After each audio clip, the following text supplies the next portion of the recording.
እንዴት አደራችሁ? እንዴት ዋላችሁ?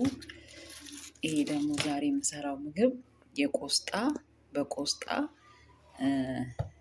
ቆስጣውን በዚህ ተጠቅልሎ እኔ ያለሁበት አካባቢ ይሄንን ቆስጣ በቆስጣ ይሰራል ማለት ነው። እዚህ ውስጥ ያለው ሳላሳያችሁ ቀረ። እዚህ ውስጥ ያለው ሽንኩርት፣ ቲማቲም፣ የድንብላል ቅጠል እና ቅመማ ቅመም ይጨመርበታል። ጨው ይጨመርበታል።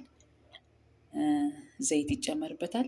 እንደገና ደግሞ የሮማን ጭማቂ አለ። እሱ የሮማን ጭማቂ ጁስ ይገባበታል።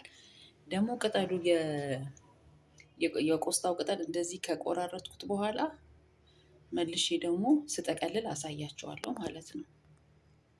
እህቶቼ ይሄን የቆስጣውን ቅጠል እንደዚህ ከቆራረጥኩት በኋላ ማለት ነው እንደዚህ መሆኑን ሳቅ መብሰሉ ትንሽ 5 ደቂቃ ነው እየነከራችሁ የምታወጡት ውሃ ውስጥ። ከዛ አውጥተን ቀዝቃዛ ውሃ ውስጥ ነው መግባት ያለበት። ካላስገባ ነው ቀዝቃዛ ውሃ ውስጥ ይበጣጠሳል ማለት ነው። አሁንም ከዚህ አነሳና ከቆራረጥኩት ውስጥ እንደዚህ ያደርጋለሁ። 5 ደቂቃ እንደዚህ አድርጌ 5 ደቂቃ እንደዚህ 5 ደቂቃ አደረገውና 5 ደቂቃም ሲበዛ ነው። እንዲህ ታወጡትና ከሙቅ ውሃ ውስጥ እንደዚህ ቀዝቃዛ ውሃ ውስጥ ይጨመራል ማለት ነው።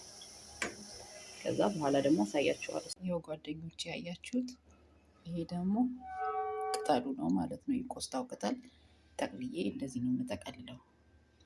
ስጨርስ ደግሞ አሳያችኋለሁ።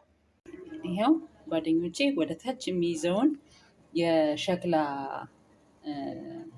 ክዳን አርግቼበታለሁ። ማለትም የተጠቀለለ ወረቀቱ የቆስጣው ቅጠል ወደ ላይ እንዳይወጣ ወደ ታች ዝቅ አድርጎ እንዲይዘው አርግቼበታለሁ። ይኸው አሁን ሲበስል ደግሞ በኋላ አብረን እንገናኛለን። እህቶቼ ሰብስክራይብ፣ ሼር፣ ላይክ አድርጉልኝ በቅንነት እህቶቼ። ይኸው በስተመጨረሻ የቆስጣው ቅጠል በስሎ ይህን ይመስላል።